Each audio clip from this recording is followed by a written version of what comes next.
시청자 여러분 안녕하십니까? 지금부터 전학현의 안보정론을 시작하겠습니다.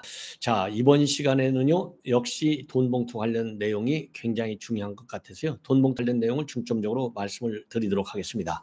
자, 그리고 시간이 남으면은 지금 민주당의 4명의 주자들이 원내대표에 출마했잖아요. 4명의 이제 공통점들이요, 이재명의 이 당 관리하는 것에 대해서 반기를 들 수도 있다라는 입장을 밝히고 있어요. 자, 그래서 이 내용도 함께 전해드리도록 하겠는데요. 우선 이정근과 관련해서는요, 이정근이가 지금 서초갑에서 국회의원 선거에 2번, 그다음에 본 보궐선거에 1번, 구청장 선거에 1번, 그래서 이제 4번씩이나 출마를 하다 보니까요, 이제 서초갑의 지역 특성과 좀 맞지 않다, 좀 함량이 미달하다, 이러다 보니까요, 이정근에 대한 탄원서가 중앙당에 제출이 됐는데도 불구하고 묵살됐다. 묵살되면서 계속해서 지역위원장을 장기 말하자면 집권했다 이거죠. 그래서 이 탄원서 내용이 지금 언론에 대대적으로 보도가 되고 있기 때문에 그 탄원서 내용도 함께 말씀을 드리고요. 자, 그리고 이정근과 관련해서요, 이 온라인 서명운동에 반대하는, 그러니까 지역위원장에 임명하는 것을 반대하는 온라인 서명운동까지 벌였는데도 불구하고 전부 다 묵살됐다는 겁니다. 그 이유는즉슨 배후에 누가 있다? 바로 송영길이가 있었기 때문이다.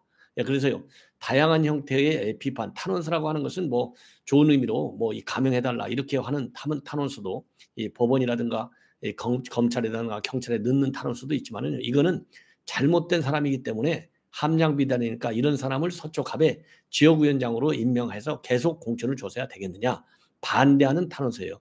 그러다 보니까 2018년도 서초구청장 선거에서 서울시의 25개 구청장 중에서 유일하게 서초갑에서만 민주당이 실패하는 결과를 낳은 것 아니냐 이겁니다. 예.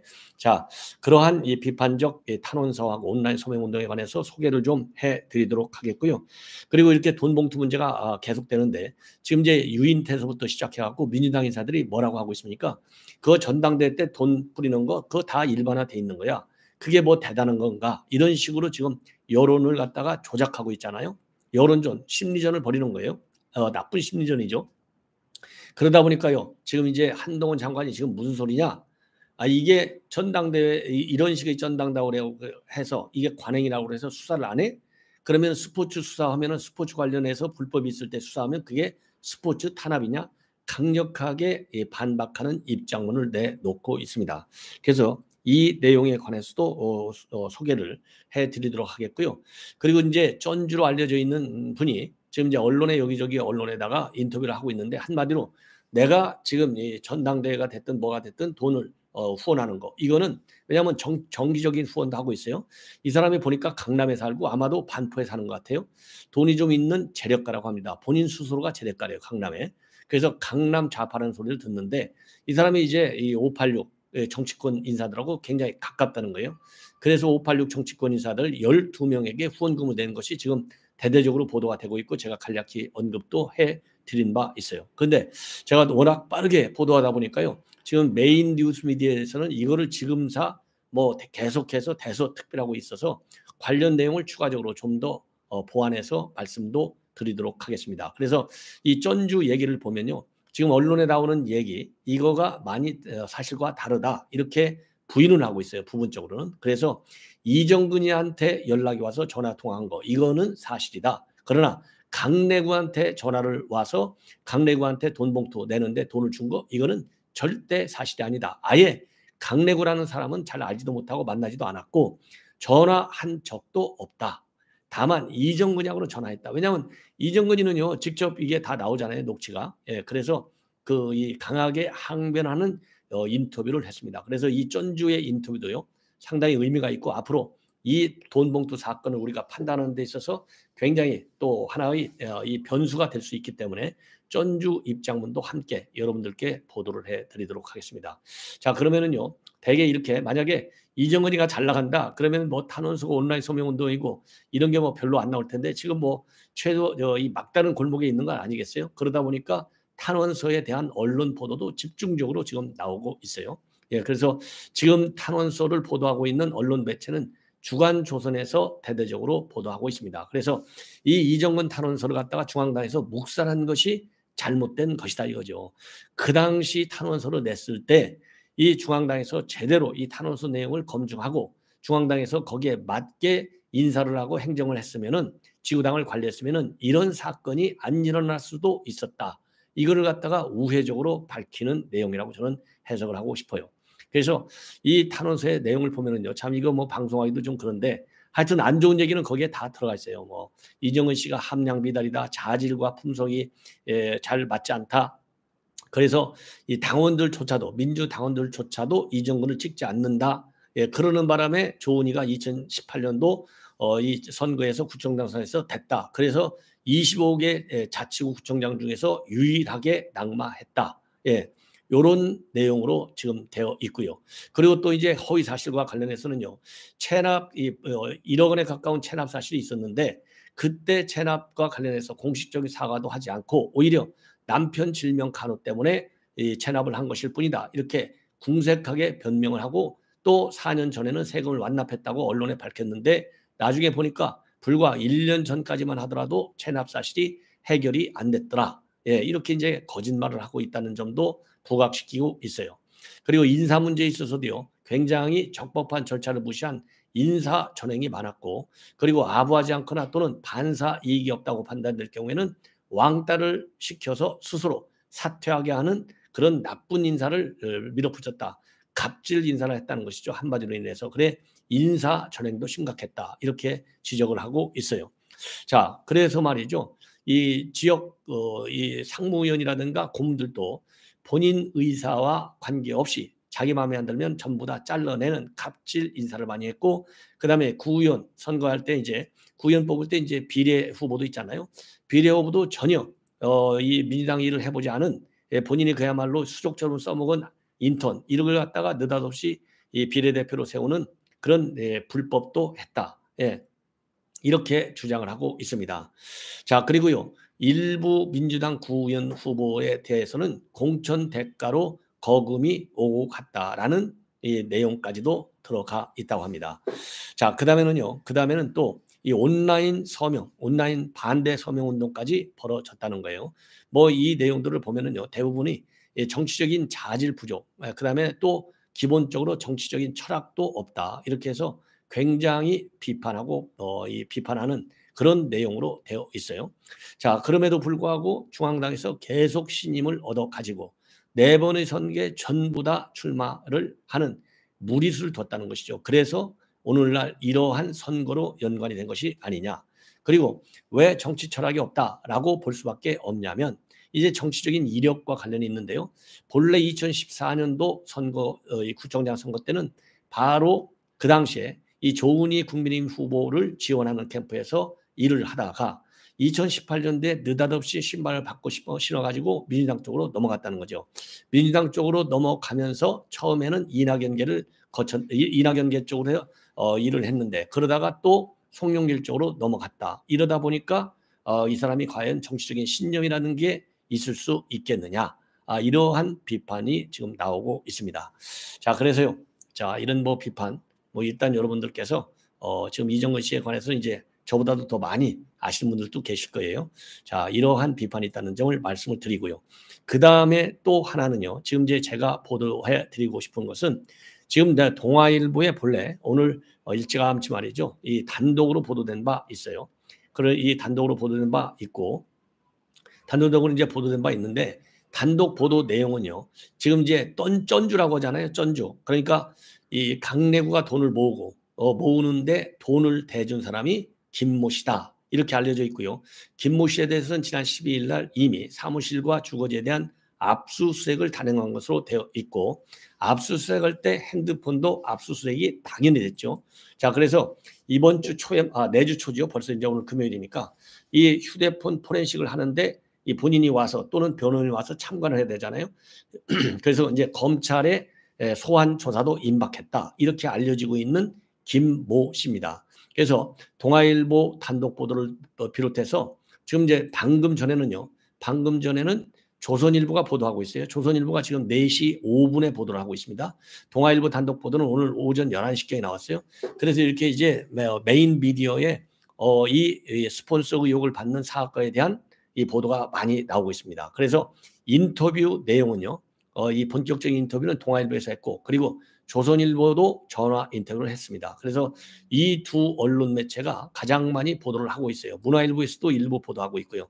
그래서 이제 이 하나씩 말씀을 드리면 우선 기본적으로요. 지금 돈을 모은 사람이 강내구인데 강내구하고는 아예 연락을 한 적이 전혀 없다는 겁니다. 자, 전혀 없다. 그리고 이정근이하고는 통화한 것이 사실이다. 그리고 후원금을 내준 것도 사실인데 불법적으로 검은 돈을 간 것은 하나도 없고 합법적 절차를 통해서 후원을 해줬다. 후원을 해준 것은 이권이라든가 이런 대가성 후원이 아니고 내가 민주당의 586 정치인들과 친교 관계가 있다는 거죠. 그래서 문자가 오니까 열심히 좀 일을 해라. 이렇게 해서 도와줬을 뿐이다. 이런 취지의 인터뷰입니다.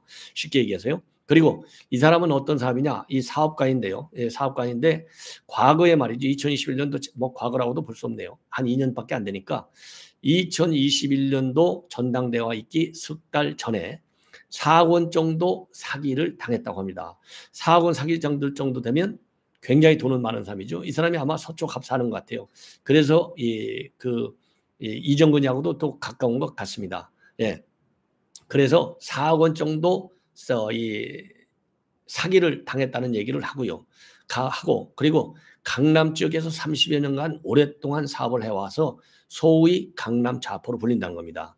그리고요, 8.1 학번 운동권 출신이라고 해요. 이 사람이 운동권 출신, 그러니까 이제 강남 좌파잖아요. 송영길을 비롯한 민주당 586 의원들하고도 막역한 사이다. 예, 막역한 사이다. 그래서 동지들 외면하기가 어려워서 후원금을 내줬다. 이렇게 밝히고 있어요.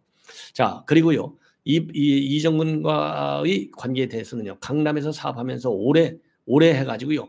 굉장한 부자였다고 합니다. 굉장한 부자인데 다 민주당 성향이라고 소문이 났더라는 겁니다.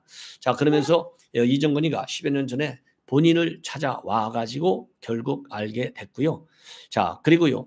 동갑내기, 그래서 이정근이하고는 동갑내기 친구가 됐다. 그리고 강 회장의 경우에도요. 서울 반포에서 오랫동안 활동하는 사람이라서 인연을 맺었다는 거예요. 그러니까 이게 전부 다 서초 갑에 있는 사람들이에요. 예. 그리고요. 예, 이 정도로 이제 이 사람의 그 신분에 대해서 신상에 관해서는 여러분들께서 배경 정보로 아시고 이 사람이 하는 얘기를 제가 소개해 드리면은 훨씬 이해가 빠르지 않을까라고 생각이 듭니다.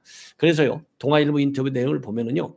이정근한테 전당대회 쓸 자금을 지어놔 달라라고 전화를 받은 것까지는 시인을 해요. 그런데 절대적으로 내가 너한테 왜 돈을 주냐? 돈을 줄 것 같으면 차라리 이 잘 아는 송영길한테 직접 준다. 그래서 잘랐다는 거죠. 안 줬다는 겁니다. 그리고 강내구한테는요. 아예 전화를 돈 달라라고 하는 연락을 받은 적조차 없다. 세게 부인을 하고 있어요. 예.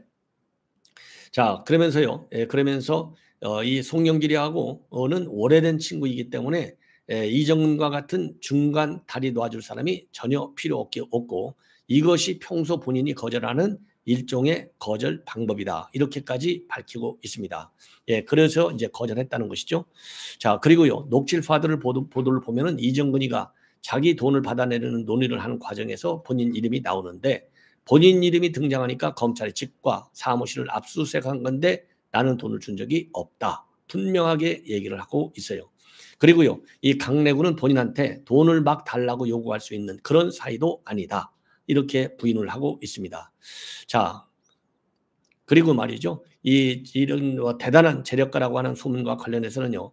사람들은 내가 돈이 아주 많은 줄 알지만 아까 얘기한 대로 사억, 사기를 당해서 압류를 당하는 등 사정이 좋지 못하다. 그래서 평소 주변에 인색하지 않아서 돈을 달라고 하면 줄 것이라고 마치 나를 호구로 생각한 듯 하다. 이렇게까지 얘기를 하고 있습니다. 예.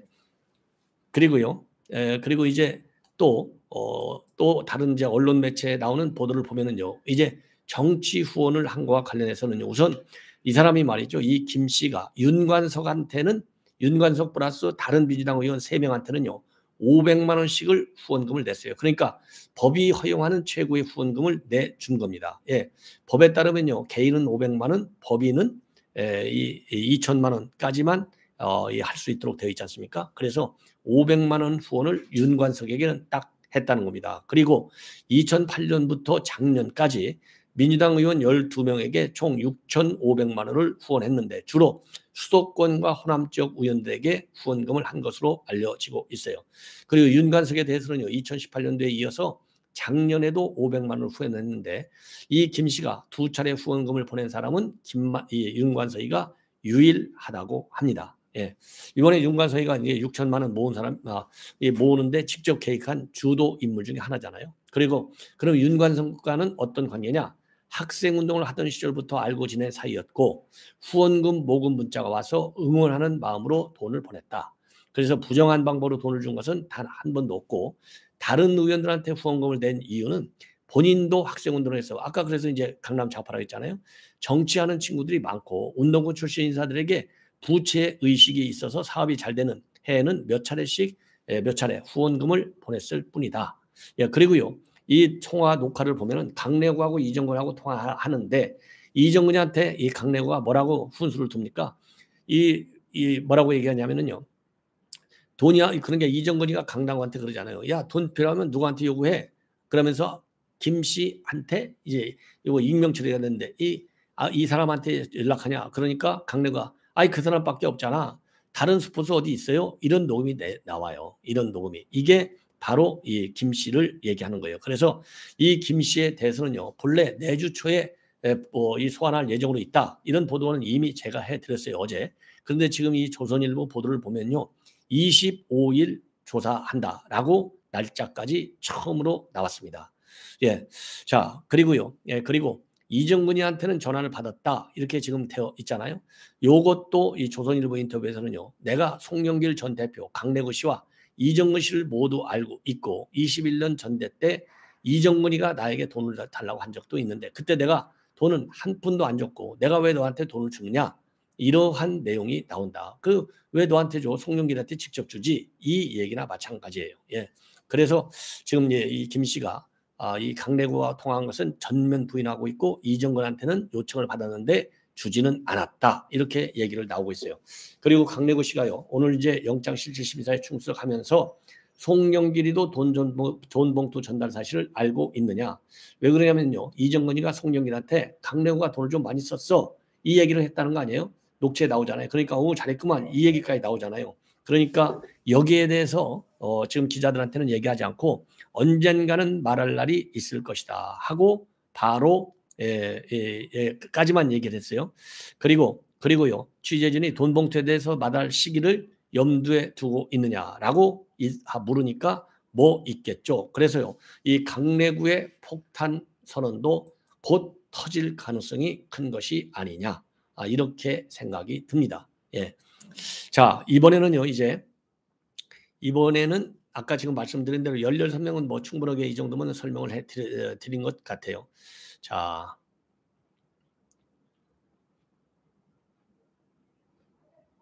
예. 그다음에는 이제 한동훈 장관의 얘기를 좀 전해 드리겠는데요. 오늘 국회에서 말이죠. 이 당정 협의회가 열렸어요. 뭐 때문에 열렸느냐면 마약류 관리와 관련된 종합 대책. 이 당정 협의회 출석할 때 기자들이 이제 물으니까 답을 했습니다. 돈 봉투가 정치권의 관행인데 이런 관행에 대해서 검찰이 이렇게 수사의 칼날을 대고 있는 것은 무리한 것 아니냐. 요런 질문을 하니까 무슨 소리야? 말 같지도 않은 소리야. 그러면서 강하게 비판하는 입장문을 내놨습니다. 자, 그래서요. 민주당 돈봉투 의혹에 대해서 민주당 일각에서 정치 탄압 기획 수사라고 하는데 어떻게 보냐? 이렇게 기자들이 질문을 하니까 검찰은 민주당 관계자들에게 돈봉투 뿌리는 대화를 하라거나 녹음을 하라고 억지로 시키지 않았다. 그러면서 이것은 말 같지도 않은 소리다. 그러면은 민주당이 이거를 정치 탄압이라고 주장하는데 의원 매수하는 걸 수사한다고 정치 탄압이라고 한다면 승부 조작을 수사하면 스포츠 탄압이냐 이렇게 반박을 하고 있어요. 그러면서 선거를 앞두고 수백만 원씩 돈을 뿌린 게 별로 중요하지 않은 범죄라는 식으로 말하는 것은 한마디로 말 같지도 않은 소리다. 평범한 국민들은 선거와 관련해서 몇백만 원 받아도 구속되는데 그러한 황당한 말을 하는 분들은 어느 나라 국민을 대표하냐 이렇게 말하자면 비판의 소리를 굉장히 높였습니다. 예, 그리고요. 지금 이제 녹취록이 언론에 계속 보도되고 있잖아요. 이와 관련해서 이거 검찰이 제공한 거 아니냐? 라는 의혹이 제기되고 있다. 이런 문제에 관해서는요. 절대 사실이 아니다. 민주당이 정말 그렇게 생각했다면 벌써 고발하지 않았겠느냐. 검찰에서 나간 게 아니기 때문에 이거는 안 한 것이고 이제사 녹취가 나오는 것이다. 이렇게 한동훈 장관이요. 이 얘기를 들으니까 좀 열이 받은 것 같아요. 세게 얘기를 했습니다. 자, 이번에는요. 이 민주당 이 지금 여러분들 잘 아시는 대로 4명이 출마를 했어요. 이 성향이 약간씩 다릅니다. 우선요. 박범계, 박광온, 그다음에는 김두관, 홍익표. 그래서요. 김두관은 재선인데 비해서 나머지 3명은 3선으로 되어 있어요. 자, 그리고 전부 다 박광온 경기 수도권이죠. 박범계는 충청, 대전, 홍익표는 서울. 예. 그다음에 김두관은 경남. 그러니까 경상도 수도권, 충청권, 그다음에 경기 이게 다 나와 있어요. 지역별로는. 그리고 보면 이 뭡니까? 그 이재명과 과연 어떤 그 관계를 설정할 것이냐. 이게 이제 제일 중요하잖아요. 그런데 전반적으로 보면은요. 우선 뭐 이재명하고 각을 세우겠다 이런 사람이 어디 있겠어요? 근데 이제 성향으로 보면은 박광훈만 친이낙연기가 분명합니다. 그리고 나머지 박범계도 뭐 친명이죠. 확실하게. 김두관 말할 것도 없잖아요. 이미 이 대선 후보 나왔을 때부터 친명으로 돌아섰고 그리고 홍익표의 경우에는요. 범친명에 속한다고 합니다. 자, 이 정도가 되면은 여러분들께서 판단하실 수 있을 거예요. 그래서 당 대표와의 관계에 관해서는요. 박광훈은 동반자 관계로 가겠다. 박범계는요. 좀 더 셉니다. 공동 운명체 관계로 간다. 그리고 홍익표는요. 이게 이제 범친명이잖아요. 그러다 보니까 조금은 그거는 원칙과 기준에 따라서 갈 거야. 반기를 조금 살짝 높이 드는. 그러니까 4명의 선수 중에서는 제일 반기의 강도가 좀 세다 이렇게 볼 수 있고요. 김두관의 경우에는 협조와 보완을 강조하고 있어요. 그런 수준. 그리고 정책 과제로 보면은요, 이 박광훈이는 불평등을 해소하는 사회적 죽인 불평등 해소를 같은 대책을 통해서 사회적 죽음을 방지하겠다. 그리고 박범계는요, 아주 철저하게 찰떡궁합이라고 하는요, 기본 구명을 강조하겠다. 그 다음에 홍익표의 경우에는요, 사회적 약자도 배려하고 양극화도 개선하고 또 경제도 혁신하겠다. 김두관의 경우에는요. 이 50억 클럽 그다음에 김건희 여사 특검을 하겠다. 그래서 이거 그러니까 김두관과 박범계가 제일 세게 지금 이제 딱 코드를 맞추고 있습니다. 자, 그리고 이 돈봉투와 관련해서는요. 바로 국민 눈높이에 맞는 책임감 있는 대처를 해야 된다가 박광훈, 박범계는요. 무한 책임을 지고 정치개혁을 강하게 하겠다. 홍익표의 경우도 마찬가지입니다. 그리고요. 김두관의 경우에는 좀 더 세네요. 관련자 찰장과 당 조사의 구성을 하겠다. 이렇게 입장을 내놓고 있는데요. 지금 전반적으로 이제 보면은 말이죠. 이 대표와는 일정 부분 이 협력 이런 거를 지금 얘기하고 있어요. 그러나 지금 이제 기본적으로 이제 보면은요. 특히 공천 문제라든가 당 혁신 문제에 관해서는 이재명과 결을 좀 달리하는 입장을 내놓고 있는 것 같습니다. 그래서 이재명에 대한 이 전폭적인 어떤 원내 대표의 투탑 체제는 조금 어렵지 않을까. 그래서요. 지금 문제는 그러게 뭐냐. 이제 친명들은 이제 개딸들이 다 나오고 있지 않습니까? 그래서 제가 보기에는요. 아직은 뭐 지금 내가 정확하게 이 판세를 예측할 수는 없겠지만은 일단은 맨 막차 탄 박범계가 이 개딸들 지지를 전격 받을 것인지 아니면은 김두관이가 받을 것인지 그리고 이제 홍익표와 박광훈의 경우에는요. 박광훈은 일단 친명이 아니기 때문에 조금 불리하지 않을까. 홍익표도 범친명이기 때문에 왜냐하면요. 지금 개딸들 어쨌든 지금 친명 세력이 굉장히 많거든요. 그래서 1차에서 과반이 안 나올 수도 있는 것 아니냐. 그래서 결선 투표까지 갈 가능성도 배제할 수 없는 것 아닌가. 이런 지금 판단을 1차적으로 좀 해봅니다. 자, 그래서요. 지금 현재로서는요. 뭐 누가 어떻게 될지는 모르겠지만은 좀 더 지금 이 28일 날 예정돼 있으니까요. 아직도 일주일이나 남았거든요. 중간중간에 왜냐하면 이재명을 견제할 수 있는 사람이 나와야 되는데 참 걱정입니다. 시청자 여러분 이것으로 해서 본 방송은 마치고요. 이어지는 저의 방송 계속해서 많은 시청을 알람을 설정해서 해주시면 대단히 고맙겠습니다. 그리고 댓글로 성원해 주시는 여러분 모든 여러분께 진심으로 감사를 드리고 그리고 꼭 주변 분들과 제 방송 많이 공유해 주셔서 연말에 제가 100만 팬미팅을 할 수 있도록 도와주시기 바랍니다. 대단히 감사합니다.